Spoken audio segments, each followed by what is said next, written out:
what would be especially useful for you in our conversation today? Um, I think just like learning how to tailor the language of my personal statement to make it most appealing to law school admissions, because I feel like I don't have the most personally unique story. So I want to know how to like differentiate myself from other people. Sure. Well, why don't you tell me a little bit about your personal statement as it is right now? Yeah, so basically, it kind of highlights my mother's story as a refugee from Iran, and kind of how that inspired me to pursue a career in immigration law and social justice advocacy and other stuff like that. Okay. Now, I haven't seen the statement, but my guess is Mhm. that a statement like this would run the risk of talking too much about your mother and Mhm. not enough about you. Yeah. Yeah, I tried my best to make sure only the first paragraph was about my mom and everything else was about me. But I thought like a necessary introduction like about her would be like a good hook to captivate the interest, but then like afterwards like starting to like talk about like why that's inspired me, what I've done with that inspiration and so forth. Okay, so why don't you tell me a little bit about where you took it after that initial paragraph? Yeah, so I basically talked about like my mom was a refugee, she came here and then it wasn't until she got married that she was able to kind of solidify a life for herself. And once I came, Iranian women are typically subject to domesticity, and how like it's not really encouraged for us to go out and like get a career and support ourselves and stuff like that. So I talked about how I try to not follow the cultural norms and kind of make my own path, how that's caused some tension within my own life and my own familial relations. And despite that, what my goals are, if I want to start a nonprofit one day, pursue a career in legal advocacy and stuff like that. Okay, so what is one example of a time where you broke away from the family, established yourself independently, and created some of that tension as a result? My decision to go to law school, because I was just told to get a bachelor degree, find a man, get married, and that's it, and like raise kids. But I said, no, I want to pursue higher education. Like, if marriage can wait, like I have my whole life ahead of me and I want to like support myself first. And that caused tension within some male figures in my family. Sure, sure. So what's the resolution of that tension in this essay? Just that I'm doing what I want and I'm still pursuing what I want, and I'm just gonna do me. I hear you. And that's powerful in some ways, but in other regards, I wonder if a law school might hear that and say, she is doing this without the support of her family, and law school is a very difficult undertaking. And Mm-hmm. obviously, you could get loans for law school if you need to, but Mm-hmm. there are other kinds of support you might want from your family aside from simply monetary support. Mm-hmm. So I wonder if there's a way that you could address that. Like you said, you're just going ahead and doing this anyway. Where are you with your parents right now? Are they pissed off at you? Are they not understanding? Or have they resigned themselves to it? Or did you make arguments in favor of this that gave them at least some reason to begrudgingly accept the decision? Yeah, I mean, like the women in my family support me. So like I have that support. There's just like a couple members who don't. And like it's the reason why I've decided to take a gap year to like work a little bit, get a job, support, like make some sort of living for now until I can move on to that next step. Mm. Interesting. Okay. So I think this could be an okay personal statement topic, but my intuition is telling me that you might want to put this in the category of a diversity statement. Mm-hmm. And you could choose something else to be your primary personal statement. Because this topic speaks to unique cultural background and clashing of cultures in a way. Mm-hmm. But as I said, I do have some concerns about law school admissions, thinking that you don't have support of your family and that this is a long road to go without total support. And that could lead you to face some unnecessary obstacles along the way that could hinder your progress. And I wouldn't want them to get too wrapped up going down that path. So I'd want you to tie that up neatly with a bow and show in some way how it has been largely resolved, aside from some, let's say, potentially some elderly, more distant relative who is not a major player in your day-to-day life. Like, let's say if your father is totally against this, that might be a long road the next couple of years. Every time you see him, he's like pissed at you for going to law school. You get what I'm saying? Mm-hmm. Yeah. Now, how does this strike you, the idea of changing it in the way I've mentioned? Um, I I mean, I would like a more positive story. The things that I don't really have anything like super special to write about. So like this was the most like unique thing I could think about myself. Like everything else, like I'm the typical UCLA student. So it's just like goes to class, runs a couple clubs, that's it. So, and like most of my involvements are pretty political, and I fear mentioning them because I feel like I don't know who's reading my paper, and you never know where they lie in the political aisle, and I don't want to isolate the person reading my paper. So that's the reason why like I don't mention it. I understand that, but are you mentioning those on your personal on your resume? I don't even mention them on my resume because I just feel like people might not agree with it. I don't I want understand that. Yeah, Yeah. if it's especially partisan, you might want to steer clear just to be safe. Mm-hmm. But at the same time, I wouldn't want you to lose out on getting credit for any of those if you've done something particularly noteworthy. Mm-hmm. Yeah, because like I'm president of a few clubs on campus, and like a lot of them are about like Israel advocacy and stuff like that. And you never know who's reading the paper.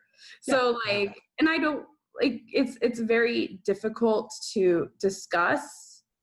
And I really don't know even how to touch upon it in my paper. Yeah, it's a tricky one. Politics and religion are not easy topics to discuss, and I understand your reasons for wanting to steer clear of them, and I think that you can.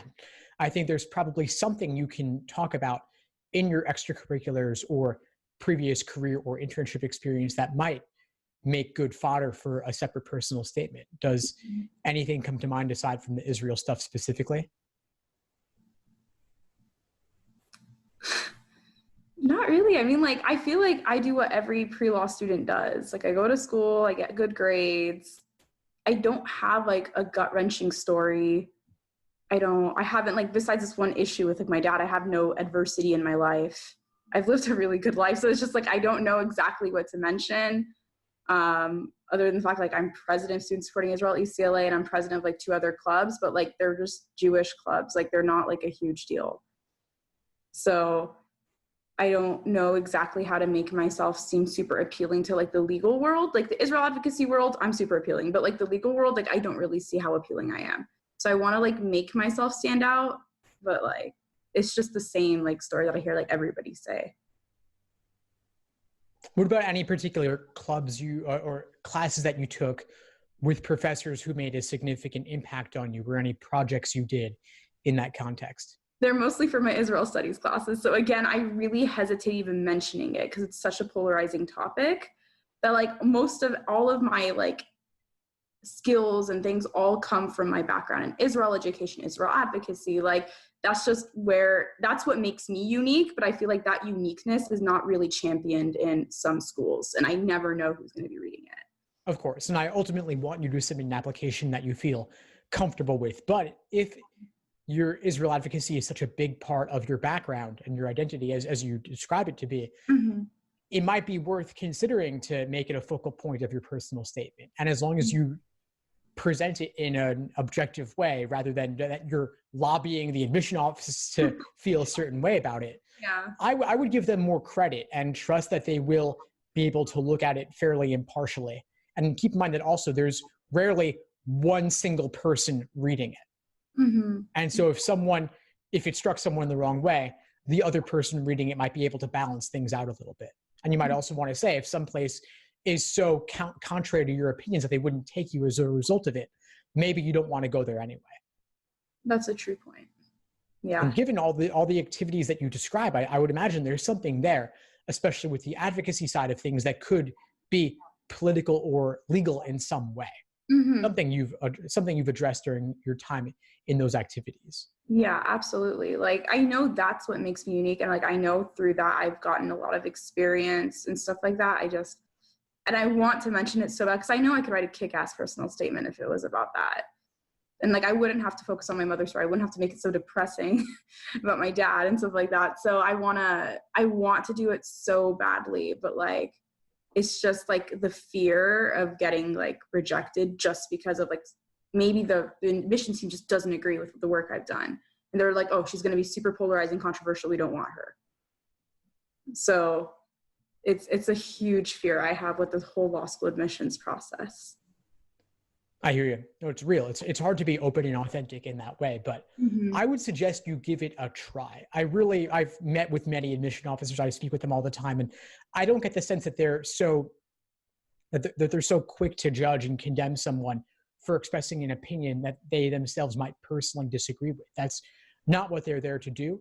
And they're there to evaluate you more objectively than that. And they're professionals. They're not looking to be spiteful or vindictive for someone holding a different opinion. And there are plenty of people who are on both sides of the aisle, just red, blue, liberal, conservative, who are writing, who have backgrounds that address very polarizing topics, things like abortion, things like capital punishment, things like gay marriage that many people have strong opinions on. But law schools are looking to evaluate your ability to succeed in law school itself. I know that you're going down a career path that requires the use of the legal degree. Mm-hmm. They're not looking to necessarily evaluate you on some controversial topic. Mm-hmm. But if you could write a kick-ass essay on this, I would encourage you to give it a try.